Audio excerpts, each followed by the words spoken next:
Hey, good evening, everybody. Welcome back. As promised, we're starting to produce a few movies here and there, or shorts, either or. But today, I want to show you the rear Astro Vent system in the '69 Corvette.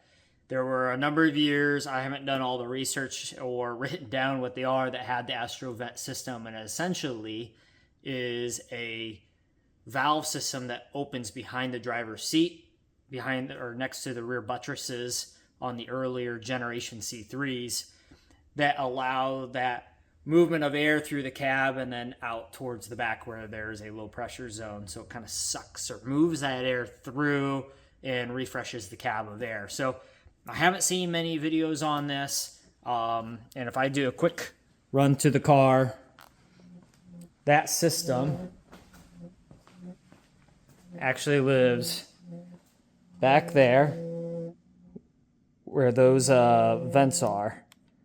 There we go. Tilt the camera here as I remember how to do all this. So you see that vent there. That's where the air comes out. And there's one on either side. And they mount up underneath here. So with that, as we come back around, you give me a second to get reset up. Here is what that vent looks like. So this is it, somewhat put together. This front door is actually off, but I'm going to do a quick little demonstration how it works, and how you mount it or how you take it off, and what my plan is going forward. So as we look at this assembly, here's what you have is this piece. There's two of them. Here's the other one cleaned up, and we'll go over that in a second. But there are, on this piece, 1, 2, 3, 4. Well, there are 3 or 4 mounting locations, but particularly there's one here, 2, 3. And then for the vacuum valve body, there are 3 screws that hold it in. And I can't remember if one of them screw into the car or not, but that's kind of regardless. On the other one, you have 1, 2, 3. So in general, there are 6 in total, but 3 on each. And how this thing works is there are 2 hinges here. This actually lives inside that arm and lives like that. So when there's no vacuum, like you see now, it's fully extended. That means there's no vacuum. It is open. And then when you have vacuum, it actually closes that door. It all is dependent on how you have your selections for your climate control in the car. In my case, it's a non-AC car. I think that has some degree of influence on whether your car has this on the earlier generations, but nonetheless, really easy, simple system. That's all it does. Now, if I take this apart and we look at the components here, or how this thing, or how it's put together, you have the vacuum, which there's the hose. You have the linkage arm that then has this dowel assembly, and the other door rides on the other end, and they both do that same operation. Now, how these things seal, and you can see I left one that is stock how it came out of the car. The other one's been cleaned up. Is you have a foam material on one piece, and then this one on the back side is sealed around the outer edge. So it's the same foam material, but it seals around the outer edge. And then you have these valves. These are like, let's say, I guess neoprene or rubber valves. And they're old, but they're actually pretty pliable.